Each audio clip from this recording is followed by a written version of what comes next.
Hey guys, Dave Gass on this incredible Tuesday, Massachusetts afternoon. It's in the 60s here. Yesterday, I think it actually might have even got to 70. I'm sure a lot of you saw on the news a couple of weeks ago. This is what remains of the 36 inches of snow we received in 2 days, and we already had 16 inches on the ground from the previous storm. It's the biggest storm in my county's history, bigger than the blizzard of 78.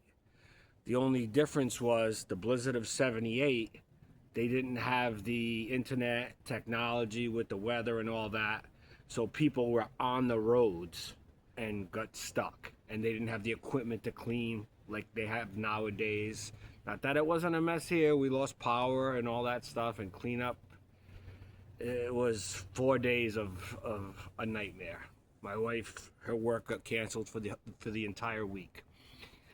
And then the other thing that I have going on, the shoulder replacement. Like I had said, fell on the shed ramp, dislocated and broke my shoulder, and well, the glenoid bone, which holds the shoulder in the socket, holds the arm in the shoulder socket, tore the rotator cuff all the way through and tore some ligaments or whatever. I had one surgery. He did cleaned it up and whatnot, but he said you need a shoulder replacement. I was supposed to get a reverse shoulder replacement on March 4th. So far, I have held off on that surgery, and my doctor agrees because I'm using my arm. It's a little uncomfortable. I started physical therapy, which is kind of irritating it, but I understand it's, yeah, they had to break up some scar tissue and whatnot. That happened December 15th, the fall, so it's been a while. But he doesn't think I'd be happy with the reverse shoulder replacement because your lifting is limited, your movement, you can't move your arm backwards, etc. The reason it's reverse is because when you tear the rotator cuff, they put the ball in the hole of the shoulder versus the other way around, because they take the rotator cuff out, then they put the part that would normally be in your shoulder that the ball would ride on, and then they put a rod down your arm. So I'm holding off with that right now. I'd rather put up with some discomfort because my shoulder is not popping out of the socket anymore than getting another major surgery. I had the double lumbar fusion last year.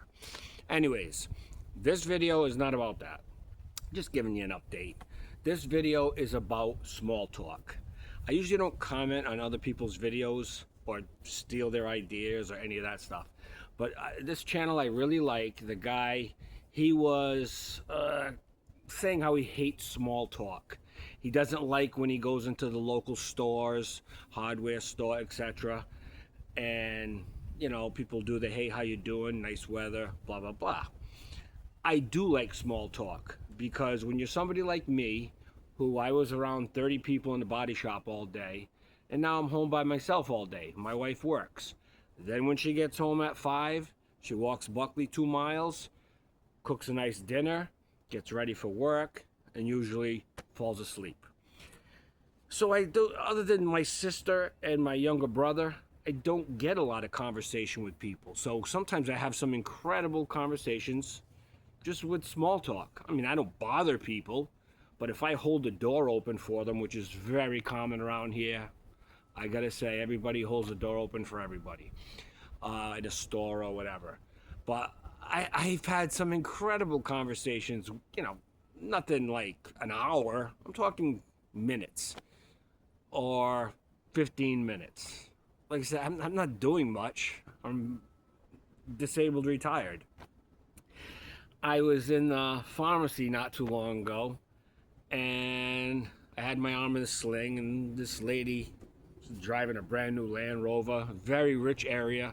She asked me what happened. We started talking. She was very eccentric.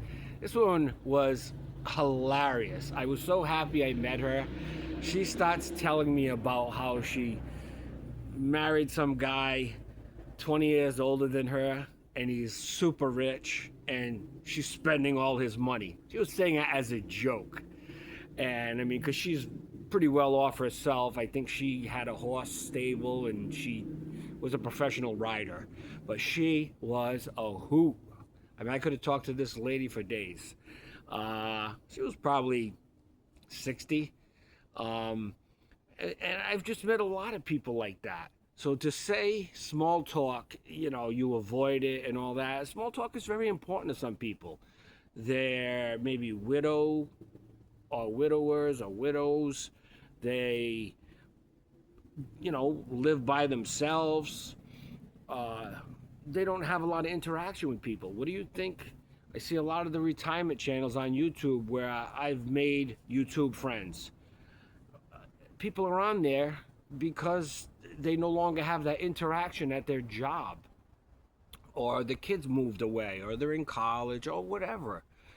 So I did not agree with this guy about small talk. Yeah, I mean, I don't want to talk politics with people out in public or complain about stuff. But if somebody has something interesting to tell me about, or they're a real character, and around here we have a lot of characters. I'm in southeast Massachusetts. Believe me, we're 40 minutes outside of Boston, probably 25 minutes outside of downtown Providence.